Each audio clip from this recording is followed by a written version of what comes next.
since I found you, it's just like it's been amazing. I've been watching all your videos, and I do have a question though about Karamaat, right? So sure, go for it. So I went to madrasa, Sufi school. So we follow the Alawiya Tariqa, right? So about Karamaat, they give us these stories about these awliya Allah, and some of them are ridiculous, to be honest. So there's like I'll give you one story. There was this big sheikh. They were on a journey, and it was in the night, and there was no food, right? So he's like, "Oh, okay, I'll get you guys some food." He turns into a lion after praying to Allah, and goes hunt, and then and then comes back, right? And this and comes back and eats the other guys. No. No,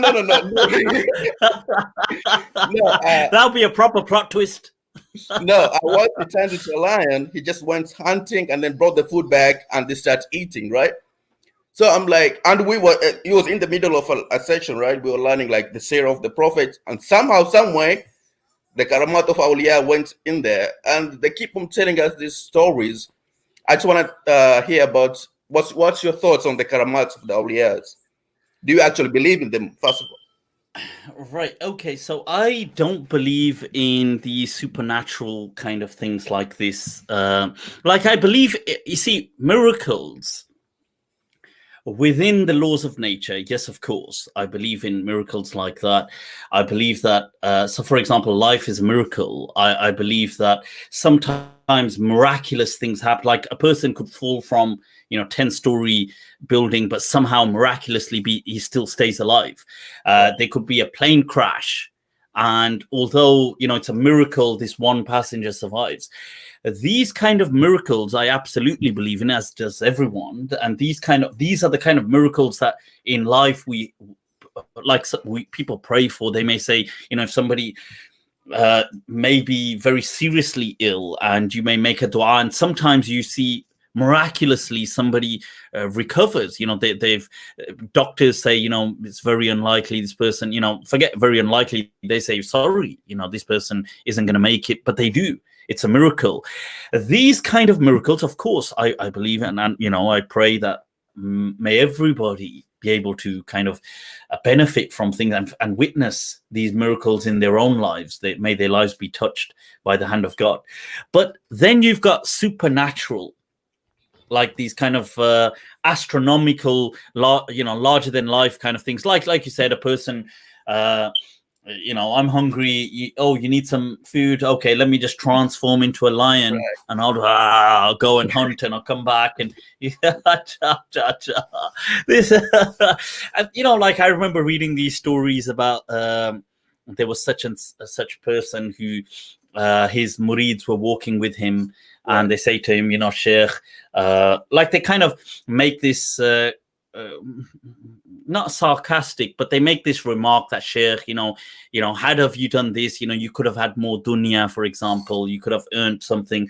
So he says, oh, you think it's money I want? You think it's, and then he says, look over there, and there's this like a mount, like a hill, like a big mount, yeah, and it turns into gold. And then as he walks this mini mountain walks with him, made out of gold. And then he takes the gold, like a few pieces, and he gives it to somebody. And then he says to his murids that, you think if I wanted gold, I couldn't have it. I chose to stick to Allah rather than gold. Just to add on to that, sometimes this story ends up getting updated yearly, the new latest update, right? The different ustad or ulama has a different story and a different version of it. So I'm just wondering, how did it come? Like, was it orally transmitted? Is it written somewhere? Because I think there's like folkloric stories. So what happens is they get passed down, and along the way, sometimes people will modify them as they tell them. Like a moment ago, I was speaking to somebody, speaking about memory, is constructive. Like we actually, it's not passive. As we refer back to memory, we recreate it. So without noticing it, but we do. So sometimes people will think, yeah, I'm sure this, like somebody might say, like, imagine I've got a story about, let's say Sheikh Abdul Qadir, like maybe about Junaid, the famous Sufi, al-Baghdadi. Now, you might tell that story on to someone, but you're not sure. Did he say Junaid? Did he say Abdul Qadir al-Jilani? And then what happens is the other person, he narrates it from you as, oh, well, it's Sheikh Abdul Qadir Jilani, and changes the setting a bit. And then he narrates it to someone who says, well, I'm pretty sure he was talking about a Sheikh, a Pir Sahib in India. And then what happens is these stories keep morphing. They get a life of the. That's from the Karamaat of these stories, really. Right. Okay. And what about the knowledge aspect of it? You know how when he was 13, he was just, there's like one of this story, right? There was this student that was intellectually a little bit slower than the others, right? But he was so devoted to the sheikh, how he was cleaning, right? He was so devoted for years and years. And one time the students end up laughing at him like, oh, you just end up just cleaning after the sheikh. Then the sheikh overheard, right, that story. Then the sheikh comes in and says, okay, all of you just gather around. Let's do some dhikr. So they do dhikr and they recited Fatiha, and the kid got ijazah, and he went back home and ends up making everyone in there Muslim. And he becomes a big sheikh just like that with the ijazah from the sheikh. He ended up knowing all the hadiths, all the Quran, just by the ijazah of the sheikh. And I find it ridiculous, to be honest. But yeah, so you end up like respecting the ustad, like, yeah, right. Yeah. So sometimes, sometimes these stories are there to, it's like the moral. So what they're trying to say is, oh, you need more adab. Right. So, and you shouldn't be arrogant. And then what they'll do is they'll come up with a story. There used to be this guy that was a jahil, but, he had great adab.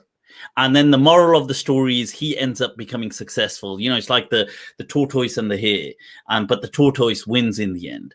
And so this is the kind of story that people will, they're trying to give some moral out of it. But at the moral aspect, fine. I accept that, people should have good character. You should humble yourself, and from that side, I think these things are fine. But they're presented as real stories, and then the people listening, sometimes they then belittle knowledge, because they will say things like, even the shaitan had knowledge. Like, what is knowledge? Like, it's not really, this person had one glance of the sheikh and his life was changed. That miraculous glance.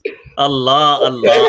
What they call nazar, in Urdu they call it nazar karam, but this whole kind of that one nazaratun, nazaratul karama, it comes from the sheikh, and you'll get all of a sudden miracles will happen, but in the real world, that's not going to happen, unfortunately.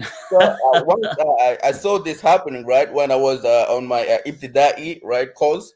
Once I was done with that, I just went to I went to the Wahhabis, right? I don't want to call them Wahhabis. I went to a madrasa down there. But the system is the same thing. It's just that on this side, they're more focused on aqidah. And I'm like, there's no balance really with this. Just like you say, there's like the systematization of the madrasa's institution. It's ridiculous, to be honest. Yeah, and that's, you've hit the nail on the head there, Shirazi. The thing is that, you see, it's a cult, and the problem is that you can replace one cult with another cult, but it's still a cult. Like, so it's true, the Salafis, on that note, they don't have these folklores, they don't have these stories, and sometimes they don't even have respect towards a lot of their teachers. Sometimes they do respect some, but others, they might treat them like, and that's a bit strange, but they don't have that folkloric, all these decorations, and don't have these great stories of like a hand's coming out of the moon and this is coming out of there and they're flying tortoise, and they don't have these stories. But then they are just what they bring is a different kind. They just bring this other darkness of this cultish Puritanism. Everybody, oh my God, we're Puritans, we're better than the rest, everything. And it's just it's an absolute cult. So, yeah, the main thing. My question to you is, how will you fix it, Mufti? Is there like a solution you have in mind? Because that would be my karama if I could fix it. That would be min karamatish. No, I feel honestly, what a person has to do, what we have to do,